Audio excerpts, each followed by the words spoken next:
2010 Volkswagen Beetle. We're going to be replacing the oil filter housing. I don't know if there's any video out there, but at least we're going to have this one. It's not the best, not perfect, not step by step, but at least you have something that gives you an idea of what you're going to be looking at, okay? So first off, YouTube, how to remove headlights on a 2010 Volkswagen Beetle. And then after that, remove the headlights. And then YouTube, how to remove front bumper on the 2010 Volkswagen Beetle. All right, now on those videos it shows that they remove this whole front piece as well. As you can see, I didn't have to remove that, and I'll show you what I did here in just a bit. So just do those two, remove the front bumper and the headlights, and then the rest is easy. Okay, so as you can see right here, there's gonna be four. One, two, three, four. There's gonna be four. I don't know about this one, maybe five, but there's gonna be 4 or 5 T25s or T30s on each side. 1, 2, 3, 4, 5 down here underneath the fender well. So again, this is probably either T25s. It's gonna be right here. 1, 2, 3, and then you just pull back on this, and then you're gonna literally go from underneath the fender well. You probably need an extension to get to the other 4. 1, 2, 3, 4. 1, 2, 3, 4, and 5. And then you're gonna have this bracket as well. So that's what's holding the bracket, and here are the screws, T25s and T30s. And you're gonna do the same on both sides, okay? So remove the front, the headlight. I'll show you here in a bit. So you're gonna 1, 2, 3.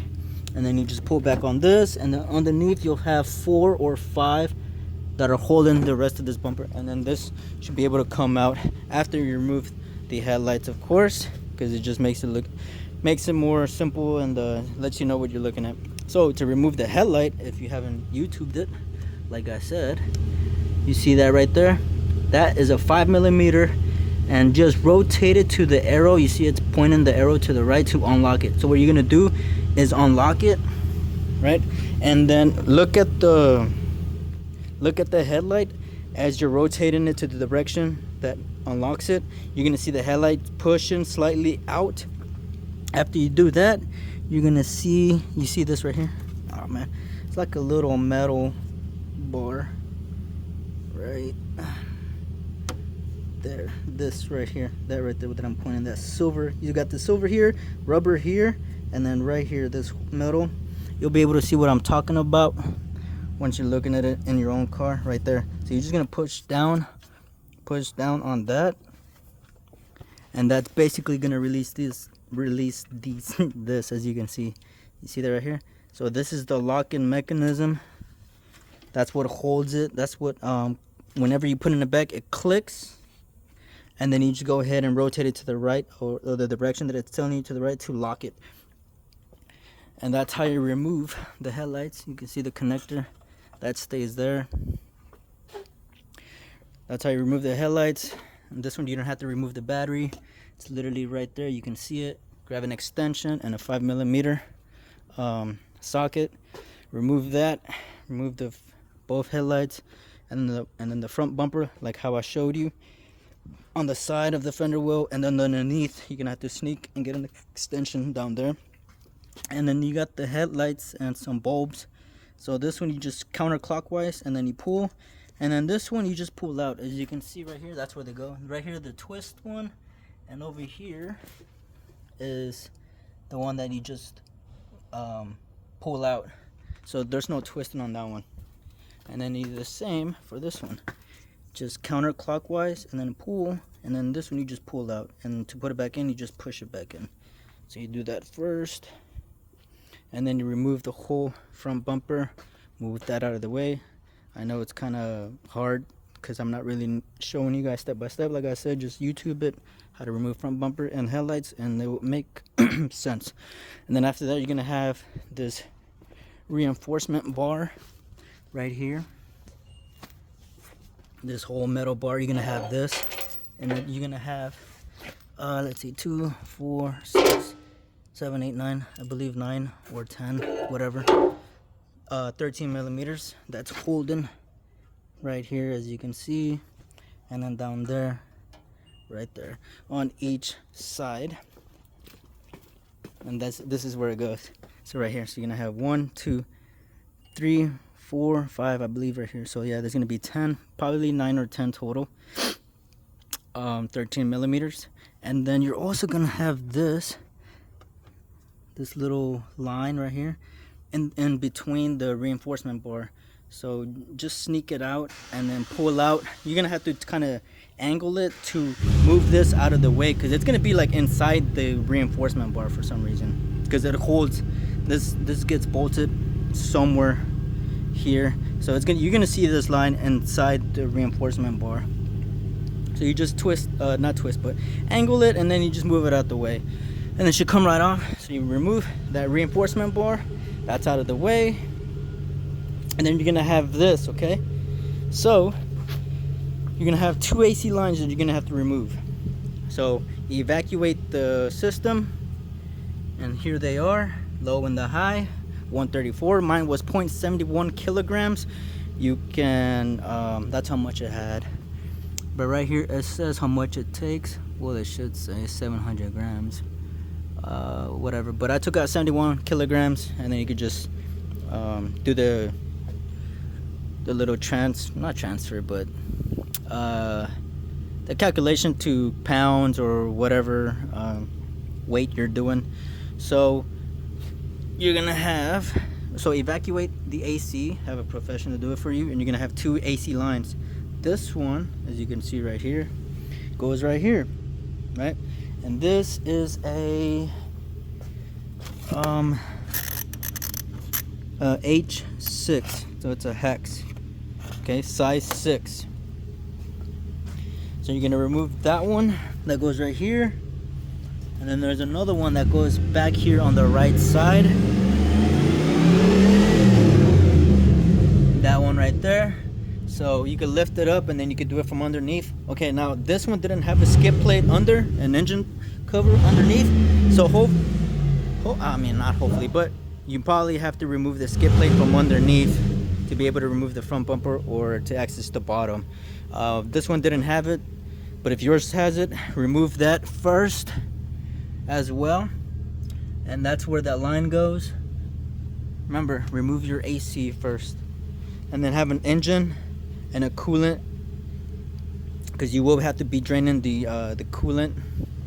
As you can see right here, this is the hose that goes right there, and it connects it connects to the water outlet, and I'm replacing that, but that's where it connects. It's just held on by clamps. So grab yourself some pliers, squeeze the clamp in, and then just pull out. You see, it's literally these styles. So you're just gonna grab some pliers, squeeze it in, and then just pull back, twist on the hoses to release it, and then just pull back, and you're gonna have coolant all over. So make sure you got yourself some coolant catcher pan underneath, and then you're able to see, like mine, whenever you're removing this whole front end, you can just pull back on that. And then the AC line, okay, so now the AC line, this one was kind of tricky because it's kind of hard to get out because it's in a tight place. So over here you got a T25, I believe, either T25, T20, or T30, and then another one right here. And this gave me, because this is a plastic cover, and then as you can see, these are rivets that are holding this other piece. So these are like 2 pieces on top of each other. Now I didn't want to remove this part, obviously, so I just removed both sides of these, and then I was able to pull back on this plastic, and I was able to remove the AC line that goes down here, and then sneak it out from this opening. So you could just pull it back to put it back in, or whenever you're pulling it out. But yeah, remove these on both ends, and then you're able to pull back on this, and then you can remove the AC line that's right here. And then you're pretty much here. Okay, so now you got the AC line, that AC line out the way, the radiator hose, remove that. And then up here you're gonna have your final bolts. What bolts are they? I believe it's these.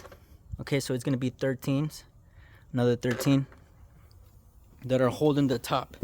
Okay, because you're gonna have the reinforcement bar, and then up top you're gonna see, well, mine's had 13s that were holding on to the top, and those were the only bolts that I had up there, because the rest was held by the reinforcement bar, pushing back against this. And then let's see if I'm missing anything. I don't think so, but here's where the oil filter housing goes.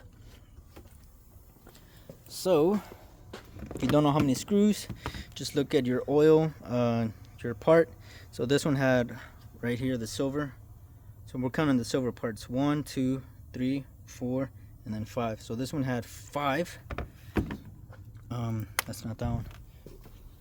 Had 5, I believe. Spline 10. So get yourself this triple spline, triple square spline bit socket, and this is the one that was used. If I could find it, I believe it's a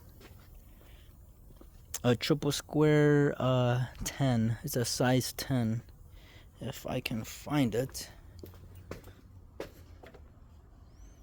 Where are you?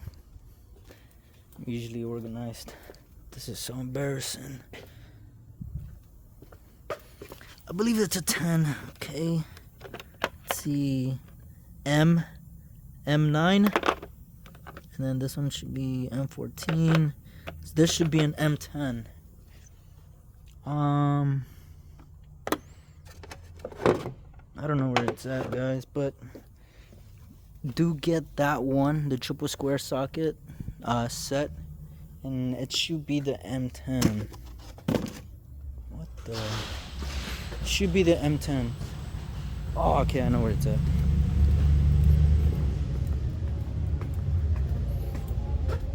Okay, never mind, I don't know where it's at. Okay, yeah, never mind, I do know where it's at, right here. M10, this triple square, that's the old one right there. So I gotta swap over this cooler right here. Right now I'm just emptying it. You see this little hose right here? I'll show you here in a bit what to do with this. Okay, so grab your M10 and you're gonna remove all 5 from the housing, right? And you're gonna have this on the side of that housing, and it's held down by 1, 2, 3, and then 4. Obviously you won't be able to get to it because the housing will still be somewhat here because of this hose that connects back there. So get yourself some long needle nose and just press on the clamp, squeeze it, and then pull down, and then you're able to pull back the hose from there. And then from there you can remove the whole entire oil filter assembly. Okay, and the assembly is held down by 5 M10s triple square socket, bit socket, long pliers. Squeeze the clamp, pull back on the hose, and then it should be able to come out. Now before that, you're gonna have a connector. This is the same style as all of them. You're just gonna pull back, and then you're just gonna pull back on this. Okay, so right here, this tab you see right here, just grab like a flathead or something, and then just push that way. Okay, so from right here, you just push it. You'll be able to feel it. You'll see this opening. You just pull back, and then you're also gonna have this little weird connector. Where is it? Where is that? Okay, so this weird connector. Okay, so oh, I wonder where that came from. I'll figure it out. But this, you're gonna have this connected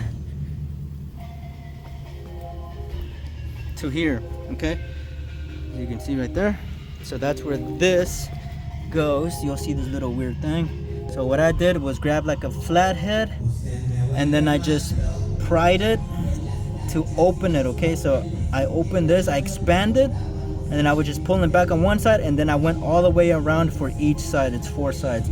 Grab like a little flathead, and then just get in between here to pry up, and you'll be able to see it. Obviously you want to be careful because it is plastic, but you'll see what I'm talking about. So just grab like a flathead and pry up. You'll see it go up and then pull back at the same time, and do the same for each side, and then you just pull back on this whole thing. Now to put it back, all you do is grab the connector and slide it in because it's like a clip-on. Okay, and that is about it. And then obviously clean up everything. There was a hose right here as well, and that's that one right here, the radiator hose, the one that goes down there, right there. So obviously Pretty simple. Just press down on the clamp, pull back, and then pull back on the hose. You're gonna have a hose there, that hose behind there before you remove the entire housing. Okay, so you want to remove the 5 M10s, triple squares, remove this connector, and then remove this. Remember, pry it, and then you're able to tilt it or move it to the side to be able to look behind here and remove that hose. Once you have it pulled down, then you can remove the whole entire assembly. Now obviously you're gonna have to transfer this part to the new one, and this is where it sits at. 1, 2, 3, 4. So it's gonna be 4, and then right here, the old one, I believe it has a, looks like a sensor. I'm not sure, but I'll look at the old one. Actually, I'm gonna look at it right now. We'll look at it together. What goes there? Oh yeah, yep. So it's gonna be a sensor. We're gonna transfer that to the new one. Okay, so don't forget, guys. And that's how you replace the oil filter housing on the 2010 Volkswagen Beetle. I'm sorry this isn't perfect, but at least it gives you an idea. There may be a video out there that's probably way better than mine, but if there isn't, this is all you got. Unfortunately, sorry, but like I said, hopefully this gives you an idea. So let's quick recap. Okay, remove the headlights. YouTube, how to remove headlights on a 2010 Volkswagen Beetle. After that, how to remove front bumper on the 2010 Volkswagen Beetle. Now if you don't want to remove this whole back side like mine, like the videos is probably showing you, like I said, there's gonna be 4 screws down here that are holding it, and that's all you got to remove, those 4, and the ones that go around on top of the front bumper, on top of the front bumper. And remember, on this one, unlock it and then press down on that little metal right there. It's hard to see. Okay, you see? So you see this? You're just gonna press down on that to release it. Okay, you're gonna do the same thing for that side. Remove all that stuff, and then after that, remove the reinforcement bar. It's gonna be 13 millimeters. And then after that, evacuate the AC system. Okay, and then get yourself some oil pan and a coolant pan. You're gonna need that. And then you're gonna have this H6, I believe it's an H6 hex 6 down here. And after you evacuate, please don't forget to evacuate. And then the T25s that are holding this, pull back on this, and then you can sneak out the line. And then from underneath, you can grab that other AC line that's back there, this one, H6, remove that. And then up here, you're gonna remove the coolant hoses, this hoses, and that hose, so it's gonna be 2 of them. As you can see, it's together, and that way you're able to pull back on this. And then you're gonna remove this one as well, that goes up here, push down the clamp, pull back, and then there's gonna be some screws on top, 13. Maybe have like something to hold it, like mine looks like a door, that way it rests. Push that, move it to the side, and then you got this whole opening, and then you got your triple squares, 5 bolts, the connector, and then this weird connector that you just pry to the side and then you pull back. Okay, so just pry up and then pull. You'll see it move up whenever you're prying it up.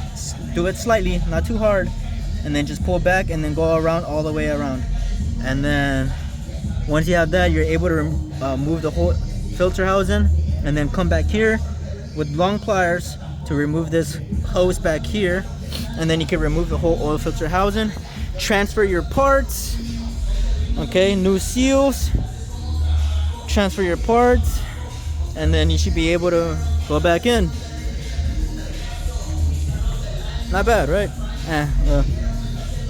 It's not that bad, honestly. My first time was pretty bad, but also doing a valve cover gasket and oil transmission oil cooler and the water outlet, the flange. I'm just waiting on the seals. Gonna go pick those up tomorrow. Pretty easy job. Pretty easy. Hope this helps.